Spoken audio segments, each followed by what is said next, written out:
আসসালামু আলাইকুম, welcome to my kitchen. কাঁচা আম ফুরিয়ে যাওয়ার আগেই মজাদার আমসত্ত্ব কিন্তু বানিয়ে সারা বছর সংরক্ষণ করে রাখতে পারেন।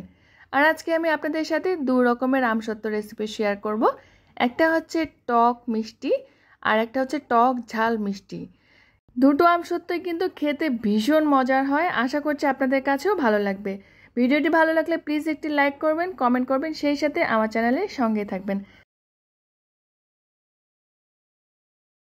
আমসত্ত্ব তৈরির জন্য 2 কেজি পরিমাণের আম উপরের স্কিনটা ছিলে এভাবে কুচি কুচি করে কেটে নিয়েছি। এরপর আমগুলোকে চুলায় একটি পাত্র বসিয়ে সেখানে দিয়ে দিচ্ছি।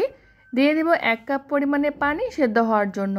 খুব বেশি পরিমাণে পানি না দেওয়াই ভালো, আমগুলো সেদ্ধ হয়ে যাবে ঠিক এমন করে পানিটা দিতে হবে যেন আমগুলো সিদ্ধ হয়ে যায় আর পানিটাও শুকিয়ে আসে। ঢাকনা দিয়ে ঢেকে সেদ্ধ করে নিব। প্রায় 8 থেকে 10 মিনিট পরে ঢাকনাটা তুলে নিচ্ছি। আমগুলো কিন্তু খুব ভালো মতো সেদ্ধ হয়ে গিয়েছে। অবশ্যই আমগুলোকে ভালো মতো সিদ্ধ করে নিতে হবে। দেখতেই পাচ্ছেন আম সেদ্ধ হয়েছে আর পানিটাও টেনে এসেছে। এই পর্যায়ে একটি হ্যান্ড হুইস্কের সাহায্যে আমি আমগুলোকে এভাবে করে দিচ্ছি, এতে করে আমগুলো একদম ম্যাশ হয়ে যাবে। চাইলে কিন্তু ডাল ঘুটনির সাহায্যেও এই কাজটি করে নিতে পারেন। আমগুলো ম্যাশ করা হয়ে গেলে চুলা থেকে নামিয়ে নিব। কিছুটা ঠান্ডা করে তারপর একটি স্ট্রেনারের উপরে ঢেলে নিচ্ছি। যেহেতু এখানে আমের পরিমাণ বেশি আছে তাই অর্ধেকটা পরিমাণ প্রথমে আম নিয়ে হ্যান্ড হুইস্কের সাহায্যে এভাবে করলেই কিন্তু আমটা খুব সুন্দরভাবে পিউরি হয়ে নিচের দিকে পড়ে যাবে। এতে করে আমের যদি কোনো রকমের আঁশ থাকে সেটা রিমুভ হয়ে যাবে, সেই সাথে স্মুথ একটা আমের পিউরি পাবো। আমের পিউরিটাকে এখন চুলায় একটি পাত্রে নিয়ে নিচ্ছি। চুলার জালটি মিডিয়াম টু লোয়ের মাঝামাঝিতে রেখে পুরোটা সময় আমের পিউরিটাকে নাড়তে হবে। কিছুটা গরম হয়ে আসলে দিয়ে দিচ্ছি 2 কাপ পরিমাণে চিনি। 2 কেজি আমের জন্য আমি আজকে 2 কাপ পরিমাণে চিনি নিব। আর এই মিষ্টিটাই কিন্তু একদম পারফেক্ট থাকে। চিনিটা একটু মিক্স করে নিয়ে দিয়ে দিচ্ছি হাফ চা চামচ বা স্বাদ মতো সাদা লবণ, 1 চা চামচ পরিমাণে বিট লবণ। আমসত্ত্বে সুন্দর একটা কালার অ্যাড হওয়ার জন্য দিয়ে দিচ্ছি 1/4 চা চামচ পরিমাণে হলুদের গুঁড়া। চিনিটা গলে আসলে আমের মিশ্রণ থেকে অনেকটা পানি বের হবে। আর এ সময় অনবরত নেড়ে চেড়ে মিশ্রণটাকে জাল করতে হবে। প্রায় 5 থেকে 7 মিনিট জাল করার পরে মিশ্রণটা কিন্তু অনেকটা থিক হয়ে আসবে। আমের মিশ্রণটা স্প্যাচুলাতে নিয়ে আঙ্গুলের সাহায্যে মাঝ বরাবর দাগ কেটে দিলে যদি মিশ্রণটা আলাদা হয়ে থাকে, মানে একসাথে হয়ে যাচ্ছে না, এ পর্যায়ে বুঝতে হবে যে মিশ্রণটা একদম পারফেক্ট। অথবা একটি পাত্রে নিয়ে এভাবেও চেক করতে পারেন, যদি নড়াচড়া কম করে তার মানে হয়ে গিয়েছে।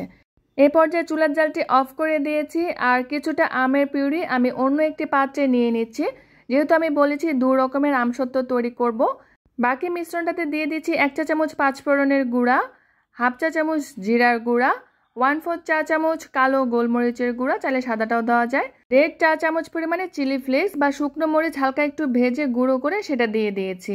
সবগুলো মিশ্রণ খুব ভালো মতো মিক্স করে চুলা থেকে নামিয়ে নিব। মিশ্রণটাকে হালকা কিছুটা ঠান্ডা করে নিতে হবে। এখন একটি ট্রেতে আমি কিছুটা সরিষার তেল ব্রাশ করে আমি যে মিশ্রণটা আগে থেকে তুলে রেখেছিলাম সেটা এভাবে নিয়ে স্প্রেড করে দিচ্ছি। আর অন্য একটি ট্রেতে মশলা দেওয়া আমের পিউরিটা দিয়ে নিচ্ছি। আপনারা যদি আমসত্ত্বগুলো মোটা খেতে পছন্দ করেন তাহলে আমের পিউরিটা একটু মোটা করে দিবেন। আমি একটু পাতলা চাচ্ছি তাই আমি পাতলা করে স্প্রেড করে দিয়ে নিলাম। পাতলা করে দিলে কিন্তু কড়া রোদে আমের মিশ্রণটা একদিনে শুকিয়ে যাবে, তবে একটু মোটা করে দিলে 2 দিন লাগতে পারে। আমার কিন্তু 2 দিন লেগেছে কারণ রোদটা একটু কম ছিল। মিশ্রণটাকে একটি চাকুর সাহায্যে একটু আলগা করে দিলেই যদি ভালো মতো উঠে আসে তার মানে পুরোপুরি শুকিয়ে গিয়েছে। আর যদি না ওঠে তাহলে আরও কিছুটা সময় রোদে দিতে হবে। দেখতেই পাচ্ছেন আমসত্ত্বটা কতটা ট্রান্সপারেন্ট হয়েছে। এখন একটি কাটারের সাহায্যে আমি এভাবে করে কেটে নিচ্ছি। আপনারা কিন্তু আপনাদের পছন্দ মতো শেপ করে কেটে নেবেন। আপনারা চাইলে আমসত্ত্বগুলো বেশি করে বানিয়ে এয়ারটাইট কন্টেনারে ভরে ফ্রিজের নর্মাল চেম্বারে 1 বছর পর্যন্ত সংরক্ষণ করতে পারেন। আর যদি ফ্রিজের বাইরে রাখেন তাহলে মাঝে মাঝে রোদে দিতে হবে। এই আমসত্ত্বগুলো কিন্তু খেতে অনেক বেশি মজার হয়, তাই বানানোর সময় অবশ্যই বেশি পরিমাণে বানাবেন, না হলে কিন্তু নিমিষেই শেষ হয়ে যাবে। আশা করছি আপনাদের কাছেও আমার রেসিপিটি ভালো লাগবে। আমার চ্যানেলে কিন্তু আরও একটি আমসত্ত্বের রেসিপি আর আমের আচারের রেসিপিও আছে, চাইলে সেগুলো দেখে নিতে পারেন। সবাই খুব বেশি ভালো থাকবেন, বিদায় নিচ্ছি। আল্লাহ হাফেজ।